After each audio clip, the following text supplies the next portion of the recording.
जहाँ डाल डाल पर सोने की चिड़िया करती है बसेरा, वो भारत देश है मेरा।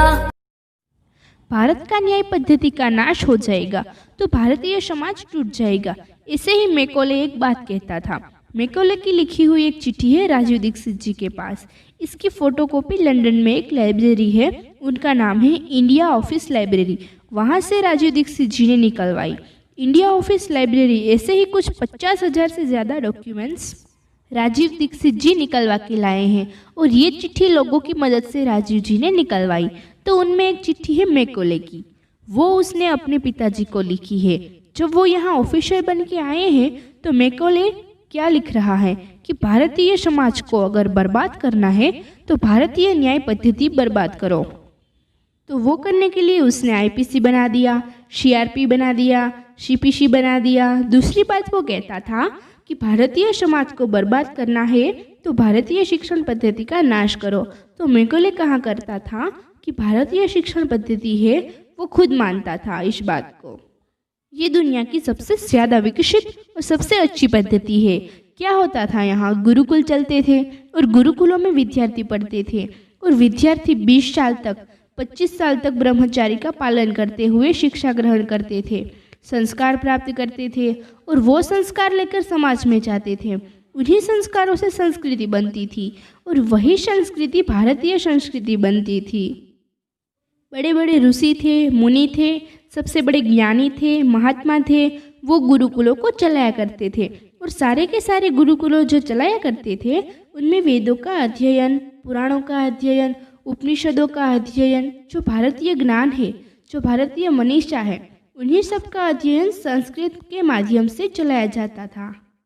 मैकॉले ने क्या किया कि गुरुकुलों का नाश अगर करना है तो उसने एक कानून बनाया। क्या कानून बनाया? संस्कृत में जितने विद्यालय देश में चलते थे, हिंदुस्तान में अंग्रेजों के ज़माने में उसने इनलीगल घोषित किया, यानी कि गैर कानूनी। उसने प्रतिबंध लगा दिया कि संस्कृत भाषा के माध्यम में से कोई भी गुरुकुल चलेगा उसको अंग्रेजी सरकार मान्यता नहीं देगी। तो मान्यता किसको देगी? अंग्रेजी के माध्यम से जो गवर्नमेंट स्कूल चलेगी उसको मान्यता देगी और उसके लिए बाकायदा उसने कानून बनाया। उस कानून का नाम है इंडियन एजुकेशन एक्ट। ये लागू हुआ 1858 में, आज से लगभग 140 साल पहले। जो 140 साल पहले जो कानून लागू हुआ था अंग्रेजों के ज़माने में, वो कानून आज भी चल रहा है। उस कानून के आधार पर मैकॉले ने क्या किया? संस्कृत के माध्यम से चलने वाले गुरुकुलों को बर्बाद कर दिया, कानून बना के उन्हें बंद करवा दिया। जो उनमें अध्यापक होते थे, गुरु होते थे, उनको मार पीट कर अंग्रेजी सरकार जेल में बंद करती थी। जो विद्यार्थी अध्ययन के लिए जाते थे उनको रोक दिया जाता था। उनका अध्ययन ना हो पाए उनके लिए समस्याएं खड़ी की जाती थी और दूसरी तरफ गवर्नमेंट स्कूल चालू कर दिए और उसमें अंग्रेजी के माध्यम से शिक्षण देना शुरू कर दिया। और मैकॉले ने उनके बाप को चिट्ठी लिखी और उस चिट्ठी में मैकॉले ने ये लिखा था कि मैंने हिंदुस्तान में एक ऐसी शिक्षण पद्धति पैदा कर दी है जिसमें अगर हिंदुस्तानी विद्यार्थी पढ़ेंगे तो पढ़कर निकलने के बाद वो शरीर से हिंदुस्तानी होंगे पर दिमाग से सब अंग्रेज हो जाएंगे। शरीर से हिंदुस्तानी और दिमाग से अंग्रेजी। तो मैकॉले दूसरी बात लिखता है कि जब वो शरीर से हिंदुस्तानी और दिमाग से अंग्रेज हो जाएंगे तो अंग्रेज के हिसाब से सारे काम करेंगे और वो विद्यार्थी जब गवर्नमेंट स्कूल से निकलेंगे तो सबसे ज़्यादा गालियाँ भारतीय संस्कृति को देंगे, सबसे ज़्यादा गालियाँ अपने माँ बाप को देंगे। तो ये कैसे? तो उसका जवाब है कि मॉम और डैड कह के। डैड मीन्स मरा हुआ और मम्मी का मतलब इजिप्ट में आप जाएंगे तो मिस्र एक देश है, वहाँ ये मम्मी को मरा हुआ कहा जाता है, मरे हुए आदमी को। तो हमारी माँ हो गई मम्मी और पिताजी हो गए डैड।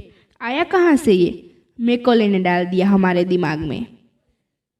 तो राजीव दीक्षित जी कहते हैं कि मैकॉले तो मर गया लेकिन उसकी जो आत्मा है वो हम सब में प्रवेश कर गई है। तो दोस्तों, आपको हमारा ये वीडियो पसंद आया हो तो हमारे YouTube चैनल परिचय अपनों का अपनों से लाइक कीजिए, शेयर कीजिए और ऐसे ही इंटरेस्टिंग वीडियो देखने के लिए हमारे चैनल को सब्सक्राइब कीजिए। धन्यवाद।